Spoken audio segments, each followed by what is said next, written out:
स्वागत है आपका न्यूज 18 JKLH में। मैं हूं विशाल और आप देख रहे हैं prime debate India. Prime debate में आज चर्चा दहशतगर्दों को दिए जा रहे सख्त संदेश की।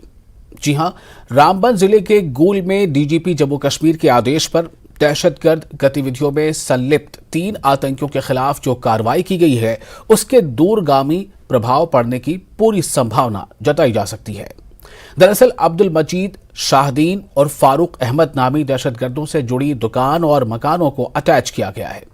इसमें वो जायदादें शामिल हैं जो इनके नाम पर थीं और ऐसी भी प्रॉपर्टी शामिल है जो दहशतगर्द ने किराए पर ली हुई थी, लेकिन उसका इस्तेमाल आतंकी गतिविधियों में किया गया था। जिन आतंकियों के अटैचमेंट की कार्रवाई की गई है वो कोट भलवाल जेल में बंद हैं। आज जमाउद्दीन थाना अब्दुल सुभान को अपना गूल का मकान अटैच करने का हुक्म सादर फरमाया है।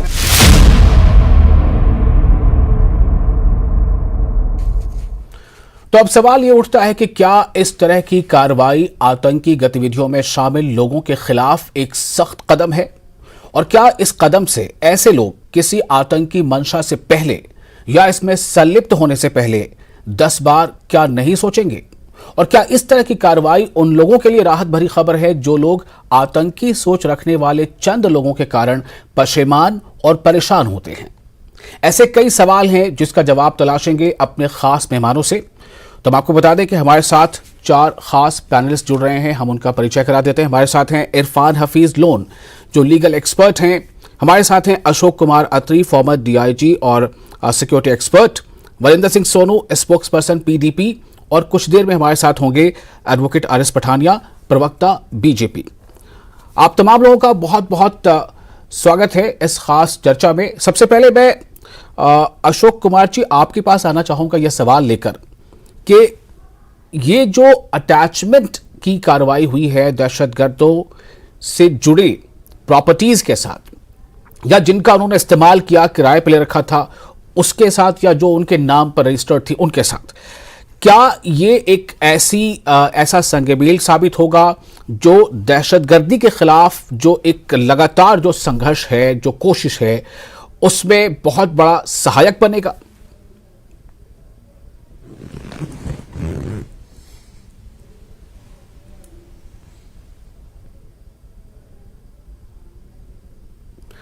अशोक कुमार जी को मेरी आवाज नहीं मिल पा रही है।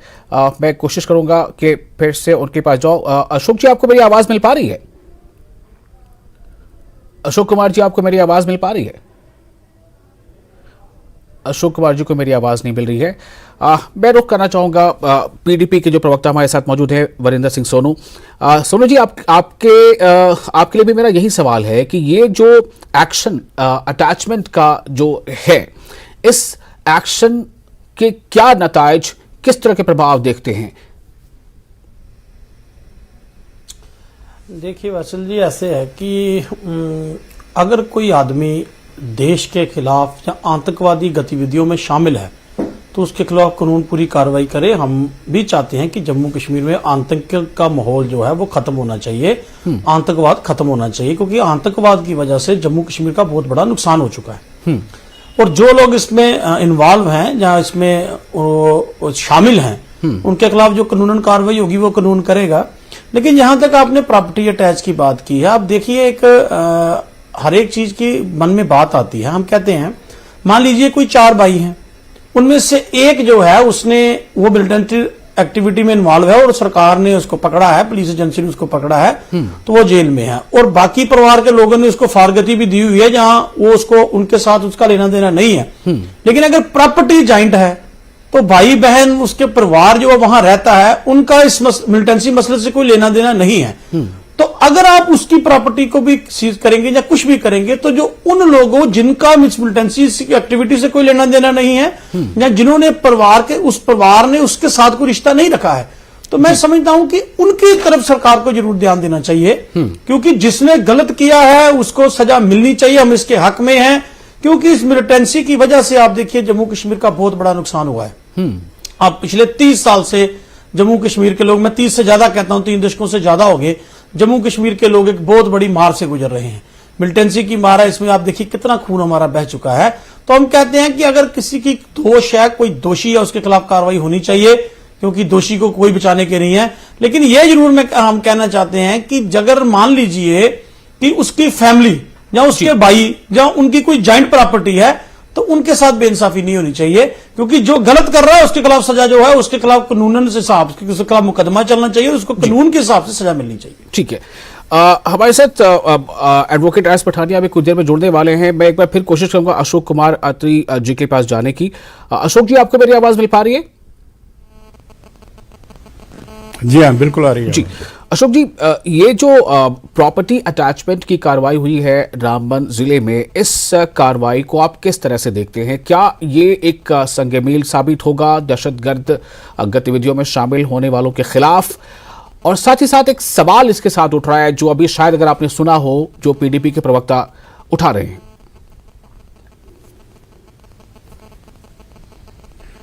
जी, ऐसा है कि पहले तो मैं ये बता दूं कि एक इम्प्रेशन दिया जा रहा था कि शायद गवर्नमेंट ने कोई नोटिफिकेशन निकाली है इस तरह से, लेकिन ऐसा कुछ नहीं है। ये जो है अनलॉफुल एक्टिविटीज प्रिवेंशन एक्ट के तहत जो है, उसमें एक प्रोविजन है, सेक्शन 16, 17, 18, 19, 20, 21, 22 तक, 24 तक भी है।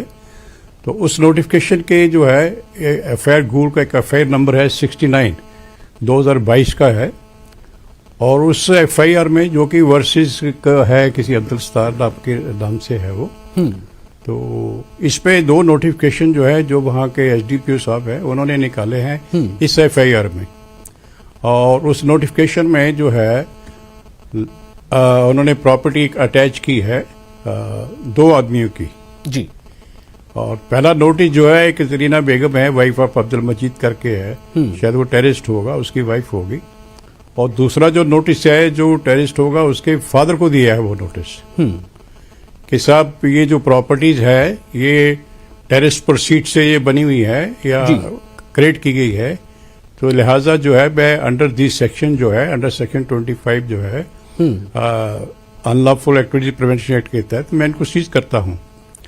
लेकिन अब सवाल ये पैदा होता है कि ये यहाँ पे मैं जरा आपको आपसे पूछना चाहता हूं कि एक और है, फारूक नाम है जिस दहशतगर्द का, फारूक ने एक मकान किराए पर ले रखा था और उस मकान का इस्तेमाल ऐसी गतिविधियों में हुआ था, तो वो किराए का मकान जो फारूक ले रखा था, उस मकान को भी अटैच किया गया है। मुझे लगता है कि उसको सीज नहीं करना चाहिए। रीजन भी कि हो सकता है जो ओनर हो उस हाउस का, उसको पता ही नहीं हो कि ये जो आदमी रह रहा है रेंट पे, वो कि टेररिस्ट एक्टिविटीज में इन्वॉल्व है। और मैं ये बताना चाहता हूं कि लॉ ये कहता है, लॉ में इसमें जो नोटिफिकेशन एसडीपी ने निकाली है उसमें 2-3 चीजें देखने वाली है। नंबर 1 ये कि how he jump to the conclusion कि ये जो प्रॉपर्टी है ये टेररिस्ट की है या टेररिस्ट एक्टिविटीज के तहत जो है ये टेररिस्ट प्रोसीड है, नंबर 1। अच्छा, नंबर 2 ये है कि ये जो एक्ट नोटिस है ये उसकी वाइफ को गया और उसके टेररिस्ट के बाप को गया हुआ है जी। तो उसमें जो रेवेन्यू का रेफरेंस दिया गया है जी, खसरा नंबर का दिया गया है, उसमें ये नहीं बताया कि ये जो प्रॉपर्टी जो टेररिस्ट के नाम पे जो बता रहा है रेवेन्यू रिकॉर्ड, वो कब से है जी।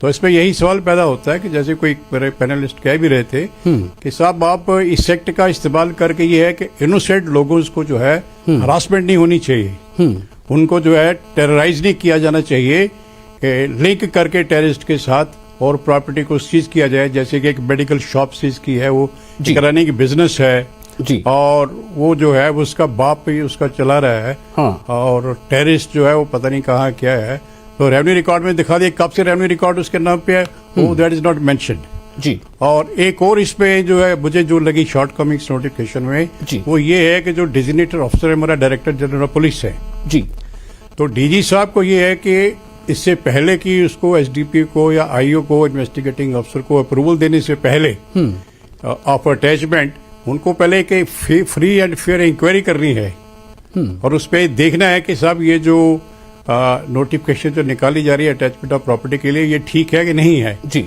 अब मुझे नहीं पता कि क्या वो जो इंक्वायरी जो है डिजिग्नेटेड ऑफिसर ने हमारे डीजीपी साहब ने की है कि नहीं की है या ऐसे ही अप्रूवल दे दिया गया है, वो भी एक मैटर ऑफ इन्वेस्टिगेशन है। अगर तो उन्होंने inquiry free and fair inquiry की that must be on record और उसके बाद अगर अप्रूवल दिया है तो ठीक है। जी। तो इसमें मैं ये भी बताना चाहता हूँ, हाँ। लोगों को ये बताना चाहता हूँ कि जिनकी प्रॉपर्टी इस तरह से सीज होती है उसके लिए उनके लिए एक ऑप्शन है कि वो लोग जो है डेजिग्नेटेड कोर्ट के जो सीजर के अगेंस्ट जो है अटैचमेंट ऑफ प्रॉपर्टी के कोर्ट में जा सकते हैं। जी। और कोर्ट जो है, कोर्ट की मर्जी है कि वो इसको सब एक्सेप्ट करे या इसको रिवोक कर दे प्रॉपर्टी को। और कोर्ट एक प्रॉपर प्रोसीजर फॉलो करेगी इस पे। उसमें एक शो कॉज नोटिस देना है और उसको जिसकी प्रॉपर्टी सीज की गई है, जिसकी उन्होंने सीजर की कॉपी दी है अटैचमेंट की, उसको जो है कि वो अपील में जा सकता है और उसको जो है ये सुनना है कोर्ट ने। जी। उसके बाद ही ये जो है कंफर्म कर सकता है अपने डिजिग्नेटेड जो अफसर है, हमारा अथॉरिटी है, डीजीपी साहब है वो या इन्वेस्टिगेटिंग अफसर है, उसके ऑर्डर को कंफर्म कर सकते हैं। जी। ये फोरफीचर में भी अप्लाई होता है और ये सीजर में भी, ये अटैचमेंट में भी अप्लाई होता है। सेक्शन 31 है इसकी, जी, इस एक्ट की। ठीक है जी हाँ। मैं इस पे और अब जो हमारे पैनलिस्ट हैं उनसे भी जरा उनकी प्रतिक्रिया लेना चाहूंगा। हमारे साथ एडवोकेट आर एस पठानिया जुड़ चुके हैं, प्रवक्ता हैं बीजेपी के, आप एडवोकेट भी हैं। पठानिया जी, ये जो रामबन में कार्रवाई हुई है, इस कार्रवाई को किस तरह से देखा जाए? क्या ये दहशतगर्द कार्रवाइयों में संलिप्त लोगों के खिलाफ एक सख्त संदेश है? हालांकि पीडीपी की जो प्रवक्ता है वो इसके साथ कुछ सवाल भी उठा रहे हैं। आपके चैनल पर सबसे पहले न्यूज 18 के दर्शकों को मेरा सादर प्रणाम जो आपको देख रहे हैं, और धन्यवाद आपका आपने इस विषय पे मुझे बोलने का मौका दिया। ध्यान रहे कि केंद्र में एक मजबूत सरकार बनने के बाद मिलिटेंसी टेररिज्म सिर्फ बातों से नहीं हम कहेंगे टेररिज्म खत्म हो जाएगा, उसके लिए आपको जमीनी सतह पर कारगर कदम उठाने पड़ेंगे।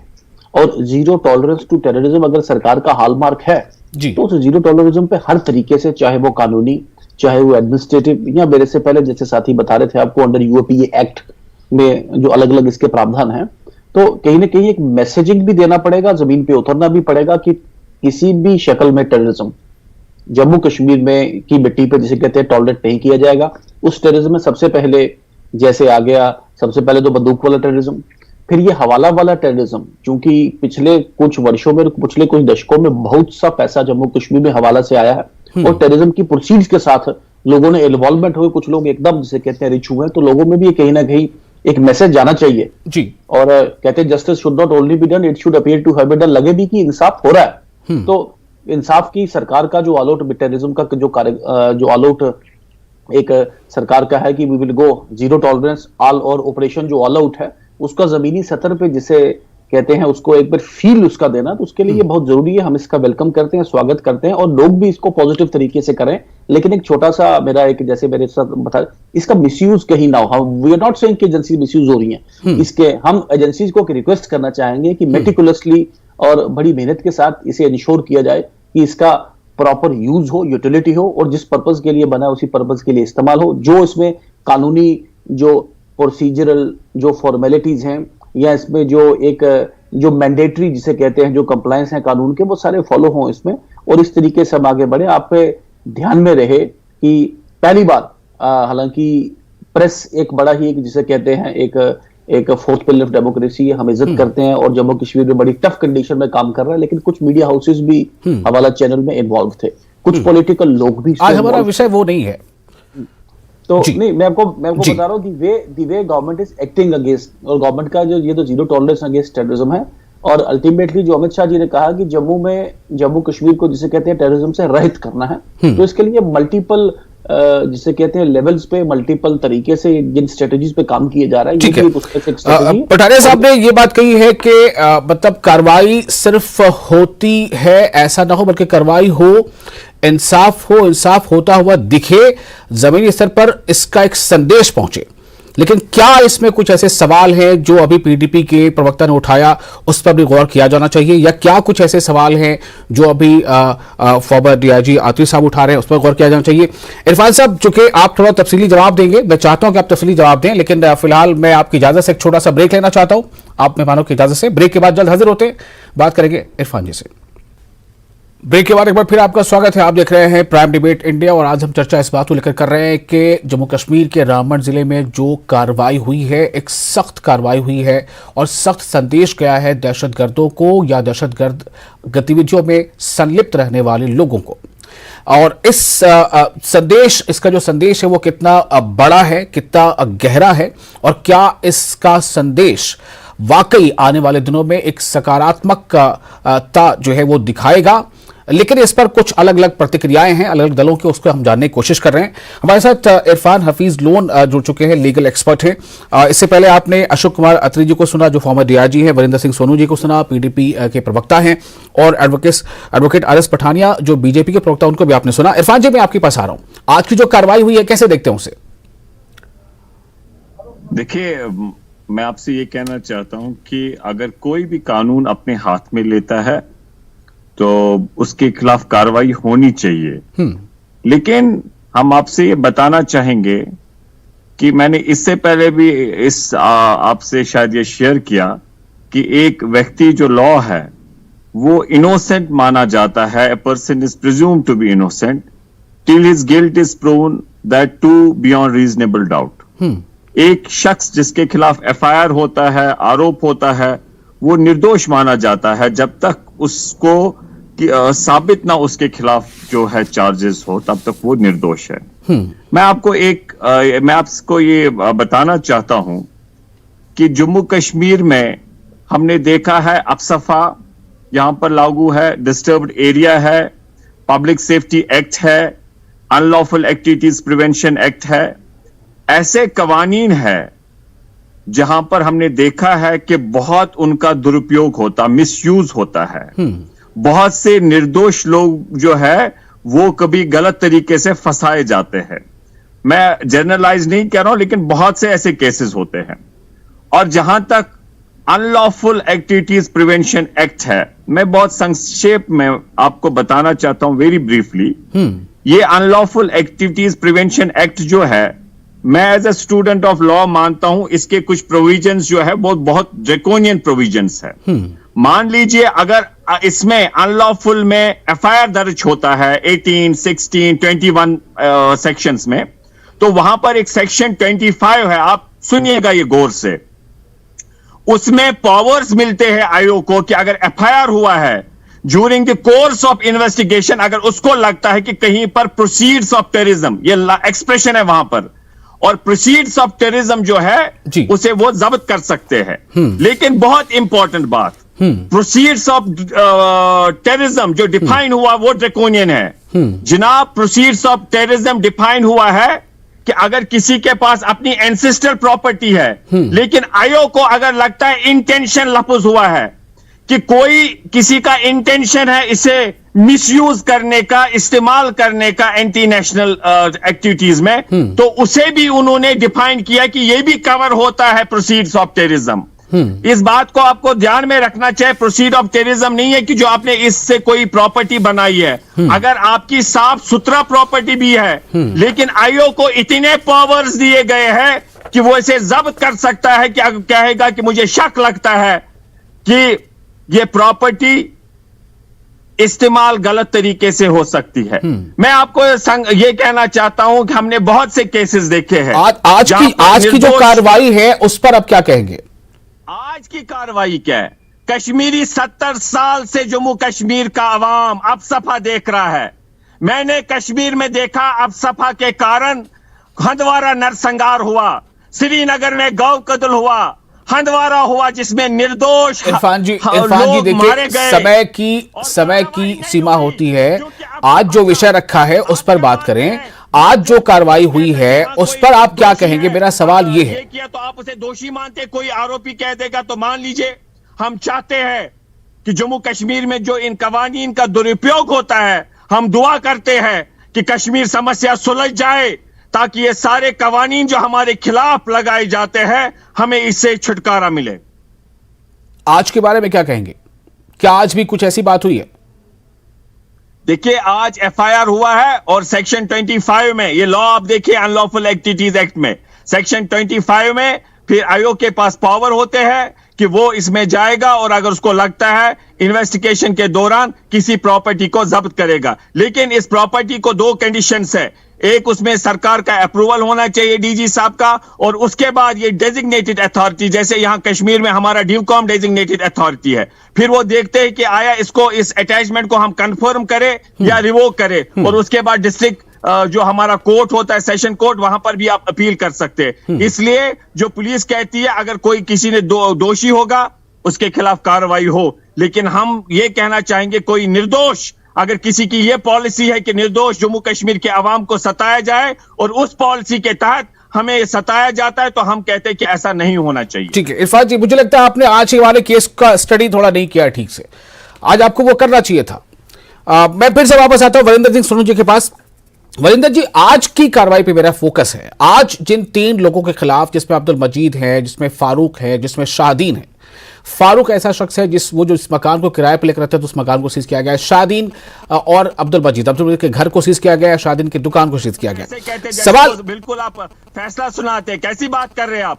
आपको ये शब्द इस्तेमाल करना है कि आरोप है। वो एक जर्नलिस्ट को बिहेव करता है कि भाई ये आरोप है और आगे देखेंगे कोर्ट में निर्णय होगा कि इनका कन्विक्शन होगा या एक्विटल होगा। ठीक है, आप ऐसे मैंने इसलिए आपको पूरा मौका दिया कि आप आज की कार्रवाई पर क्या कहना चाहते हैं। वरिंदर जी, मैं आपके पास फिर से आ रहा हूं। मैंने जो सिर्फ आपको बताया कि आज जो हुआ देखिए वो गलत है, सही, मैं वो नहीं कह रहा हूं। आज जो हुआ उस पर आपकी प्रतिक्रिया वरिंदर जी, फिर से एक बार जी। देखिए ऐसे है, मैंने पहले भी कहा है कि जो दोषी है उसके खिलाफ कार्रवाई कीजिए, लेकिन अब एक नोटिस आपने उसको दिया है जिसके मकान में वो रह रहे थे। अब मुझे बताइए, जब मकान किसी ने किराए पर दिया, अब उस मकान मालिक को पता भी है कि यहाँ ये कुछ हो रहा है या नहीं हो रहा, लेकिन ये तो शायद आपको याद होगा कि रामबन जिले में ही, खासतौर से बात कर रहा हूं जिस जिले में कार्रवाई हुई, वहां पर ये बाकायदा ये एक मैसेज पहले से दिया गया था कि जो भी कोई अपने यहाँ कोई रेंटर रखता है उसे चाहिए कि उस रेंटर का बायोडाटा वो कंसर्न थाने में जमा करे, उसकी डिटेल जमा करे। ये तो पहले से बताया जा चुका है। जी, देखिए ऐसा है कि सुनिए जी, अकेले रामबन जिले की बात नहीं है, पूरे जम्मू कश्मीर में जो हुआ है। आज अगर आप जिले में कार्रवाई वहां पे रखना है तो उसका सुनिए जी, सुन लीजिए ना। तो जिसने रखा होगा उसने अपना आधार कार्ड, आइडेंटिटी कार्ड दे दिया होगा। अब रखने के बाद अगर 2 महीने के बाद उसने कोई कार्रवाई वहां की है उस मकान में नहीं की है, ये भी किसी को पता नहीं है। लेकिन मकान मालिक का तो कसूर कोई नहीं है ना, उसकी प्रॉपर्टी अटैच होगी। और दूसरी बात मैं इसमें कहना चाहता हूं, इसमें आप देखिए, मैं जैसे कि अत्री साहब ने पूरा कानून का इसमें आपको खोल के बताया, मैं कहता हूं कि मान लीजिए 4 भाई हैं, 4 भाई एक ही मकान में रहते हैं। एक भाई जो है वो मिलिटेंसी एक्टिविटी में इन्वॉल्व हो गया, पुलिस ने उसको अरेस्ट कर लिया, उसके खिलाफ कार्रवाई होगी, कोर्ट में उसका केस चल रहा है।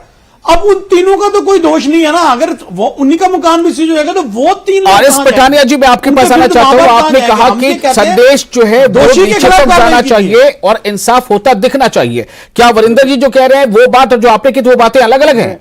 अब देखें, वरिंदर जी हमारे मित्र हैं, लेकिन मुझे लगता है कि इन्होंने इस केस को स्टडी नहीं किया। हालांकि इनकी बात मैंने खुद ही कह दी कि कानूनों का दुरुपयोग नहीं होना चाहिए, लेकिन आपके ध्यान में रहे कि अनलॉफुल एक्टिविटीज प्रिवेंशन एक्ट, ये पार्लियामेंट के सैंक्शन के साथ ये कानून आया है, और जम्मू कश्मीर में भी ये कानून यहाँ की एस्टेब्लिशमेंट की मर्जी के साथ यहाँ आया है।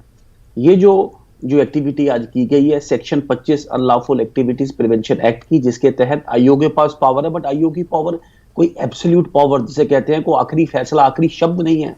आयोग को सीजर करना है, आयोग को सीजर करके डेसिग्नेटेड अथॉरिटी के पास 48 घंटे में पेश करना है। डेसिग्नेटेड अथॉरिटी उसको कंफर्म भी कर सकती है, उसको रिवोक भी कर सकती है। रिवोक हो गया तो खत्म। फिर डेसिग्नेटेड अथॉरिटी के बाद उसके फैसले का भी अपील प्रोवाइडेड है। Varinder ji, one more part, अगर अपील भी सक्सीड ना करे, he can directly go to the writ court also. तो रिट जुरिस्डिक्शन तो कोर्ट का तो है ही है ना। तो एक चेक्स एंड बैलेंसेस का अपना सिस्टम है। कोर्ट का जुरिस्डिक्शन है यहाँ पर वरिंदर जी। टेररिज्म को कंट्रोल करना, तो ऐसे सख्त मेजर हमें लेने पड़ेंगे। देखिए, कोर्ट का प्रोविजन सबके पास है। अगर किसी को लगेगा कि एडमिनिस्ट्रेशन ने मेरे साथ अनजस्टिस किया है तो वो कोर्ट में जाएगा। लेकिन पठानिया साहब मेरे बड़े भाई हैं, मित्र हैं, और ये कानून साज भी हैं, और सारी ये वकील हैं, इनको तो सारा पता। मैंने 2 ही बातें इसमें कही थी। जिस तरह के मैं कह रहा हूं, मैं आज की घटना की बात कर रहा हूं। मैंने पहले भी कहा कि दोषी के खिलाफ कार्रवाई तो कीजिए, किसी ने रोका नहीं है। हाँ। जो प्रॉपर्टी अटैच करने का मसला है, मैंने जो कहा, मेरे उस सवाल का जवाब नहीं दिया पठानिया साहब ने। मैंने कहा था कि मान लीजिए अगर मैं कुछ कल को गलत करता हूं, वासिफ साहब, मैं कुछ कल गलत करता हूं, मैं अरेस्ट होता हूं, तो उसमें मेरी फैमिली का कोई कसूर नहीं आना चाहिए। ठीक है, अब मेरी फैमिली जहां पर फाइनल कमेंट, एकदम बहुत छोटा सा कमेंट, फाइनल कमेंट जी अशोक कुमार जी का लेना चाहूंगा। Ashok Kumar ji, final comment from your side, समय कम है थोड़ा। देखिए, हाँ, ये देखिए, ऐसा है कि मैं पहले तो ये कि जो टेररिस्ट प्रोसीड है वो टेररिस्ट एक्ट होना जरूरी है। टेररिस्ट एक्ट से अगर वो सेल प्रोसीड बनाई जाती है, ऑब्टेन की जाती है, तो हम कह सकते हैं कि साहब इसको उसको सीज किया जा सकता है। तो पहले ये साबित करना ही बहुत मुश्किल है कि साहब ये जो किसी की प्रॉपर्टी है, किसी के फादर के नाम पे है, किसी के बीवी के नाम पे है, या किसी टेररिस्ट के नाम पे निकल रही है, तो वो क्या वो टेररिस्ट एक्ट के प्रोसीड है कि नहीं है। तो इससे ये होता है कि लोगों में ज्यादा अंदेशा इस बात का है कि ये जो हमारा प्रोविजन है, ये कोई नया गवर्नमेंट, सेंट्रल गवर्नमेंट ने नहीं लाया है। ये 1967 का एक्ट है। इससे पहले टाटा था हमारे जम्मू कश्मीर स्टेट में, और उसका भी इस्तेमाल होता था। तब भी ये सब चीजें जो प्रोविजन है उस एक्ट के इस्तेमाल होते थे। बाद में उसको रिपील कर दिया गया था और उसको इस एक्ट के साथ जो है इसको लाया गया था जी। और इसमें यही है कि इसमें इन्वेस्टिगेशन ऑफिसर जो है और या ये जो अपनी डिजिग्नेटेड अथॉरिटी है, उनके लिए ये पर साबित करना है कि साहब ये जो प्रॉपर्टी हम सीज कर रहे हैं और जो ये जो हम उनके नाम टेररिस्ट के नाम दिखा रहे हैं, क्या वो वाकई वो टेररिस्ट एक्ट की वजह से बनी है प्रॉपर्टी। तो इसका मिसयूज होने के जो है चांसेस, मिसयूज को लेकर यहां पर बातें आ रही हैं सामने कि मिसयूज नहीं होना चाहिए, लेकिन मिसयूज से बड़ा जो एक फैक्टर यहां पर सामने आ रहा है वो यही है कि हालात बेहतर कैसे हो और एक सख्त संदेश कैसा जाए। मुझे लगता है कि इस पर अभी और बात शायद होती रहेगी, लेकिन फिलहाल यहां पर हमें से रुकना होगा इस चर्चा को। समय अब नहीं है। बहुत शुक्रिया तमाम लोगों का इस विषय पर अपनी बात रखने के लिए। मुझे दें इजाजत।